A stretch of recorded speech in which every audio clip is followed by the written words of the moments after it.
Hello students, myself Virender, PGT Geography, Kendriya Vidyalaya, Faridkot, Kent. Now we are going to discuss on the topic human settlements.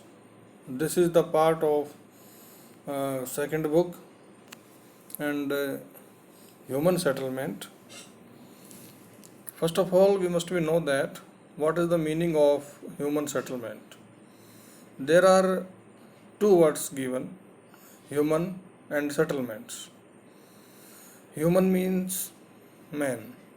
Settlements means the gathering of house where the people are live together. That is the human settlement. My dear students, first of all, we must know about the human settlements. What are the human settlements? First question is that what are the human settlements? The human settlements are those settlements whereas people are live together in the group of houses in a particular area. So that area of the group of houses is known as human settlements, and in those settlements the people are live together. Basically, settlements are maybe small, settlements are maybe large. Small maybe like the small cottages, group of small cottages, and maybe the number of the houses, 4 and 5 houses, and maybe the large size of population settlements. We can say that the urban population, the biggest cities, big cities, large cities. So settlements may be very large and may be very small. Now, next, it is very essential to know that how we can say that which population is known as the rural population and which population is known as the urban population. Basically, so many factors are classified and responsible to classify the rural population and the urban population. For example, the population size and the density of population and administrative authority and the activities also. In a particular area like this, in a particular area, suppose many people are engaged in the primary activities and the population size is below 5,000 people and the density of population is very low also, and the service sector is also very low, and basically the administrative system is gram panchayat there. So in this situation, and this kind of population is known as the rural population, because in a rural area the gram panchayat system is also used. uh, there is no any MCDs and the municipal committee corporation authority, and the total number of population below 5,000. Sometimes some villages are very large and the population size is more than 5,000, but the density of population is very low in the rural population, below the 4,000 people in per square kilometer area. And mostly peoples are engaged in the primary activities like agriculture, like plantings, hunting, gatherings, and all that activities that are under the primary activities. So there are some factors given that are classified the rural settlement and urban settlement like this. This is the first. The rural settlements drive their life, sport, or basic economic needs from land-based primary economical activities. It means that mostly in the rural areas, mostly activities are done by the peoples related to the primary economical activities like agriculture. Whereas urban settlements depend on processing of raw materials and the manufacturing of the finishing goods on the one hand and a variety of service on the others. We can say that in the rural settlement, uh, basically primary activities are practiced, and the mostly people are engaged in the primary activities. And in the urban areas, in the cities, there are many types of activities are practiced other than the primary activities, like the manufacturing, like services, like transport and communications. So like this. So on the basis of the occupations, we can classify the population in the urban and the rural population. Next, cities act as node of the economical growth, provide goods and services not only to urban dwellers but also to people, the rural settlements in their hinterlands in returns for food and the raw materials. This functional relationship between the urban and the rural settlements take place through transport and communication network. My dear students, here I want to describe these lines because all the cities and all the urban areas provide the different kind of services to the rural peoples, like transport and communications, like manufacturing goods services provided, and are not only providing the services by the urban areas, but urban area receive the services from the rural areas, like the goods and the perishables items like milk, vegetables, fruits also. Okay, so urban and the rural population are very interact with each other. Urbans are taking the services from the rural areas and the peripheral areas, and give the services facilities to the urban area. So this is the taking and giving the services to each other. Next, rural and the urban settlements differ in the form of social relationship, attitudes, and the outlooks. Rural people are less mobile, and therefore social relationship among them are the intimate. In urban areas, of the other hands, the urban people are very engaged in the activities and the services. So the social life is very very low. इन दूसरे शब्दों में हम ये कह सकते हैं कि जो शहरी जो आबादी होती है वो बहुत बिजी होती है, उनके पास में समय नहीं होता है, जिसकी वजह से वे अपने सामाजिक संबंधों को प्रगाढ़ कर सकें। जबकि हम कह सकते हैं कि ग्रामीण ग्रामीण क्षेत्रों में जो रोज़गार के अवसर हो कम होते हैं, और वो जो है आर्थिक गतिविधियों में कम गतिशील होते हैं, जिसकी वजह से वे सामाजिक जो संबंध होते हैं उनके मजबूत होते हैं। It means that the rural people are very engaged in the all economical activities, and they have the less times to improve their social relations. But in the other hand, the rural peoples have the much times to improve their social relationship because they have less employment, less work, and they are the less engaged than the rural peoples. So here these are the few features and the few points to show the status of the urban and the rural people life. Now the next question is that how many types of the human settlements? My dear student, basically there are two types of the human settlements. First is the rural settlements, and the second is the urban settlements. Already we have discussed briefly about the rural and the urban settlements. Now here we will discuss briefly about the rural settlements. First of all, rural settlements. What are the rural settlements? Rural settlements means that settlements and that area whereas the people are living in the villages. That are the rural settlement. And it is also known that how many types of the rural settlement. Basically, rural settlements are three types. Rural settlements are three types. First is clustered, agglomerated or nucleated settlements. Second is semi-clustered. Second is semi-clustered or fragmented settlements. Third is hamleted and hamleted and the dispersed or the isolated settlements.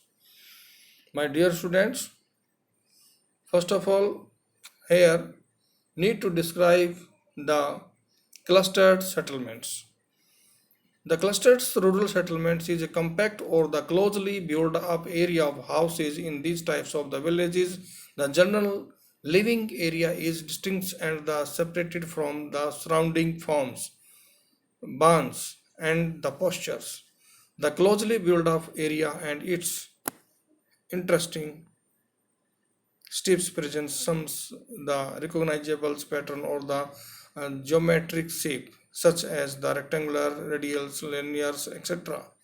Such settlements in the northeastern states, sometimes people living in the compact villages of security of the defense regions such as the Bundelkhand region of the central India and the Nagaland in the Rajasthan's scarcity of the water has the necessitated compact settlement of the maximum utilization of the available water resources. In this way, we can say that the compact settlements are very closely settlements. There are social relations are uh, very high relations, and the people are very interested in the in social uh, their environment. So the houses are attached to closely attached to the other houses, and the streets of these settlements are very narrow. There is the lack of the neat and the cleanliness. The all the gutters are full of the muds, like the compact settlements. Compact settlements in the compact settlements, the houses are very close to each other. So, in this way, this is the compact settlements. And next is that the dispersed settlements. Like that, as the name, dispersed settlements. Dispersed settlements means विच्छेदित बस्तियाँ जिनको हम कहते हैं, बिखरी हुई बस्तियाँ जिनको हम कहते हैं. इनमें घर जो हैं वो दूर दूर होते हैं, घर सटे हुए नहीं होते, एक दूसरे के लगे हुए नहीं होते हैं. बेसिकली जो है यहाँ पर घर दूर दूर होने की वजह से सामाजिक संबंध इतने प्रगाढ़ नहीं होते हैं. The social relations are not very well because of the houses are very far away to the group of houses. This kind of the settlements are available in the mountainous and the hilly areas, like all the hilly areas are included in these types of the settlements. And the next is that the hamleted settlements. Third is that the hamleted settlements. Hamleted settlements are those settlements and those group of the houses that are basically separated from the main village houses. Suppose कि ये कोई गांव है और इसी गांव में जो है बहुत ज़्यादा जो है भीड़ भड़ाका हो गया है, तो यहाँ से कुछ लोग जो हैं जिनके खेत हैं, जिनके पास में ज़मीन है, they have the much land part in the farms, so definitely they are migrate from the main village population and they are live to start in the farms after building their houses. So 4, 5, 6 and 7 and approximately 20 houses may be away from the main populations and they are start to living there. So this settlement, so like this settlement is known as the hamleted settlement. Basically, this settlement is the part of the main village, but they are now start to live separately from the some distance of the village population. So this is the hamleted settlements, and this settlements is known as the other name like Panna, Para, Mohalla, Dhani, क्योंकि ये main गांव की जो आबादी है उस main गांव की आबादी से अलग जो है रहना शुरू कर दिया है, जिसकी वजह से इसको हम अलग अलग नामों से जाना जा सकता है. इसको जो है अलग मोहल्ला कह सकते हैं, इसको हम पन्ना कह सकते हैं, पाड़ा कह सकते हैं, ढानी कह सकते हैं. तो there are different names of the hamleted settlements. So this picture shows that the hamleted settlements and the dispersed settlement also. So my dear students, there are very easy to classified the clustered and compact settlements, and the dispersed settlements and the hamleted settlements. So there are few pictures also given, and after watching and after read the pictures, you can easily classify that what are the hamleted settlements, what are the dispersed settlements, and what are the compact settlements. Basically, compact settlements are available in the northern plain of India, uh, in the plain areas, and dispersed settlements are available in the desert areas and the hilly areas, and the hamleted settlements are available in the plain areas, maybe, and the hilly areas, maybe, and the desert areas, maybe. So there are the three types of the settlement explained all. I think it is very better for your understanding. Now, next is that all these were the types of the rural settlements. Now, my dear students, this is the next urban settlements. Urban settlements, I think you can easily understand that what are the urban settlements.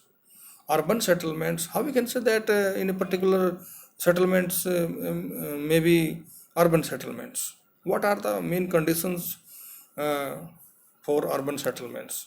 Basically, in our India, already you know that I think in a for suppose this is the population. This is the population in a particular area, and how we can say that this population is a urban population and the rural population. We are discussing here urban population and the urban settlements. So we must we know that what is urban population, how we can say that a particular population is a urban population. Some basic terms, whereas we can say that this is the urban population. All these terms are very necessary for urban population. Approximately 5,000 people are very necessary in a particular area, and the density of population also 400 peoples in per square kilometer area, and mostly 75% people are engaged in the non-primary activities, non-agricultural activities. The administrative system is MCD, and the municipal corporation may be there. So all these are the main conditions, and these conditions can be classified the urban population. If in a population there is all these conditions are apply, so we can say that that population is a urban population. I think you are understanding urban population. Urban population is that population, whereas living in the urban areas, but there are some conditions. On the basis of that condition, we can say that that population is a urban population. Uh, so all that are the conditions. 75% population engaged in the non-primary activities, and the administrative unit may be the municipal corporation, and the MCDs may be there, and total population is more than 5,000 people in particular area. Sometimes in a rural areas has the population is more than 5,000 persons, but there is a other condition also. The density of population is more than 400 people per square kilometer area. If there is all these conditions are applied, so we can say that that population is urban population. So I think you are betterly understand. So according to this, my dear students, the next topic is now the evolution of towns in India. Here the author says that according to the evolution, this is the question. Basically दो तरह के question, इसमें दो question बनते हैं chapter में. एक तो है हमारे जो नगरों का वर्गीकरण जो है वो उनके उद्भव के आधार पर, ऐतिहासिकता के आधार पर, जब नगर जो है नगरों का उद्भव हुआ उनके आधार पर, नगरों का जो है ऐतिहासिक आधार पर उनका वर्गीकरण, classification of the towns on the historical basis and the evolution basis. दूसरा क्वेश्चन जो है classification of the towns on the basis of their functions. My dear students, these are the both questions are the separately. These are the separate questions. But sometimes we will confused in the exam. The examiner asks the classification of towns on the basis of evolutions, and in that condition we are writing there in our examinations the classification of towns on the basis of their function. We must be know that what the examiner is asking in the examination, which type of cities are asking by the examiner, on the basis of evolution, on the basis of historical time period, or on the basis of their functions. So we are going to discuss here about the towns of the classification of towns on the basis of their evolutions and the historical time period.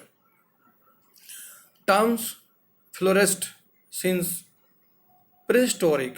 Prehistoric means before the historical time period.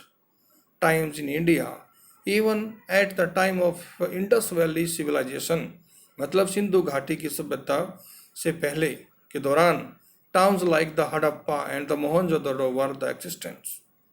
The following period has witnessed evolution of the towns.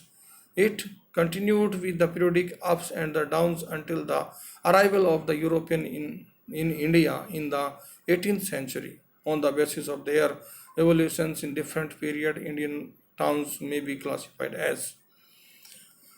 In these lines, it is said that mostly towns were established before the prehistorical time period, and mostly towns were established during the British time period, and mostly towns are established in the modern time period.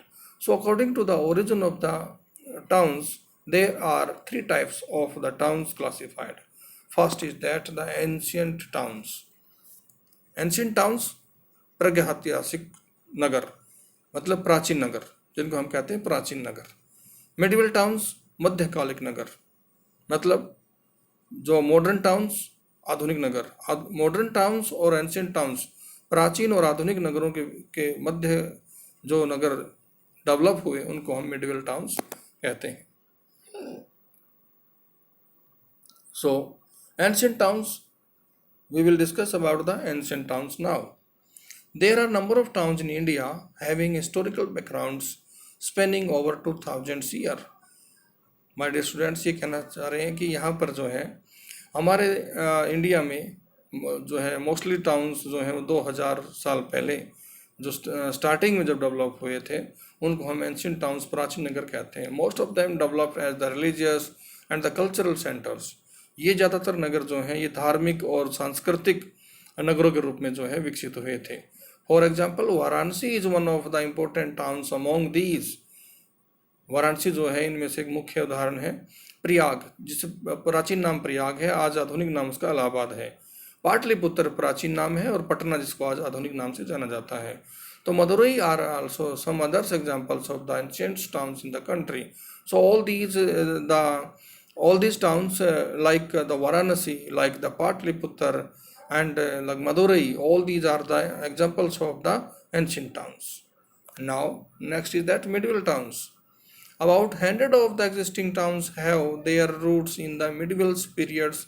Most of these developed as headquarters of the principalities and the kingdoms. These are four towns which come up amongst the ruins of the ancient towns. Important along them are Delhi, Hyderabad, Jaipur, Lucknow, Agra and the Nagpur. ये सारे के सारे जो शहर हैं ये मध्यकालिक शहर कहलाते हैं. And all these are the medieval towns because all these are the headquarters of the administrative units during the British time periods. So all these are the medieval towns. For examples like Delhi, Hyderabad, Jaipur, Lucknow, Agra and the Nagpur. All these are the main examples of the medieval towns. Now next is that modern towns. Modern towns, the British and the other Europeans have developed a number of towns in India, starting their foothold to coastal locations. Modern towns जो है अंग्रेज़ों के द्वारा, British India के द्वारा जो है European company जब भारत में आई थी तो उस समय जो है ये इन नगरों का विकास हुआ था. क्योंकि European companies want to establish own selves on the coastal areas, so they have first developed some trading ports such as the Surat, Daman, Goa, Pondicherry, etc. First of all the European countries established the few coastal centers and the full coastal cities to spread their trade. So all these are the example of the modern towns. The British later consolidated their holds around three principal nodes: Mumbai, today Mumbai, Bombay; Chennai, today Madras, older is the Madras and nowadays Chennai; and Kolkata, today is the Calcutta, and built them in their British styles. So British government established these are the biggest and the modern cities like Mumbai and the Chennai, Calcutta, and Delhi also. So Delhi is also the medieval towns, under the medieval towns and modern maybe. And all these the coastal area Chennai, Mumbai, and Kolkata are established towns by the British East India Company in India, extending their dominations either directly or through control over the princely states. They established their administrative centers, hilly towns, and the summer resorts, and added new civils. Definitely, the British India Company established their administrative towns uh, in the winter seasons, in the summer season in hilly areas, and the winter season in the plain areas. So all these are the towns. So all these three types of the towns that are under the origin of the historical towns, ancient towns, medieval towns, and the modern towns. So I think, my dear students, you are know very well about the types of the towns on the basis of the evolution in the historical time period. Now we are going to study about the tables. Here a table is given. The main theme of the table is that trend of urbanization. Urbanization means नगरों का विकास, नगरों में किस प्रकार से बढ़ोतरी हुई, किस टाइम में कितने नगर थे और उनमें कितनी बढ़ोतरी हुई, नगरों में बढ़ोतरी नकारात्मक हुई, सकारात्मक हुई. It means that in the different time period, how many towns were there, and in the coming time periods, how many towns were developed. So here, first of all, the data start from 1901 to 1911, 12. After every 10 years, the number of towns in UAE 1827. Now, directly in 2011, 6171. There is a biggest difference between the growth of the towns and the number of the towns. Percentage in the population of the populations, definitely this is the urban population. During the 1901, the urban population was 10.84%. Now 2011, 31.16%. So decential growth rate, it means that growth rate. Definitely the growth rate is very high. Urban population growth rate is very high. So according to this table, we can say that the growth of the urbanization and the urban population in our India is rapidly increased. Now, our next topic is urbanization in India. Definitely, first of all, we must know that about the meaning of urbanization. What is urbanization? इसको हिंदी में कहते हैं नगरीकरण. नगरीकरण से आप क्या समझते हैं, urbanisation से आप क्या समझते हैं? It means the total number of the populations that are engaged in the non-agriculture activities and migrate from the small centers and the peripheral areas of the main cities, and definitely they increased the density of population of that area, and mostly peoples are engaged in the manufacturing activities, service activities, so transport and communication activities, and mostly people comes from the outer area, small village, small towns, and they are increased the density of population in a particular area in the biggest cities. So urbanizations is the rapidly increase of the urbans, the total number of the urbans and the cities in any country, any particular area, that is urbanization. Increasement of the number of cities rapidly, that is urbanization. Urbanization is a process whereas the people are migrate from the small towns, small areas, for different types of work there, like transport, communication, manufacturing, and the service also. So urbanization in India, what is the scenario of urbanization in India? We must be know and we must be read that. The level of urbanization is measured in the term of the percentage of urban population to total population. It means that how we can find out the urbanizations. It means that the total number of the population, the total number of population of that area, and the divided by the urban population, of that area. So level of the urbanization is measured, कि किस क्षेत्र में कितना नगरीकरण हुआ है, इसको मापने के लिए हम एक फॉर्मूला यूज करते हैं जिसमें उस क्षेत्र की कुल जनसंख्या को जो है नगरीय जनसंख्या से डिवाइड करते हैं. The level of the urbanization is India in 2011 was 31.16%. This is very less comparison of the European countries, which is quite low in the comparison of the developed countries. Total urban population has increased 11-fold during the 12th century's enlargement of the urban centers, and the emergence of new towns have played a significant role in the growth of urban population and urbanization in the country. But the growth of rate of urbanization had slowed down during the last 2 decades. Definitely, my dear students, urbanization is a process. And urbanization process is very slow in our India, in the comparison of the European countries and the developed countries.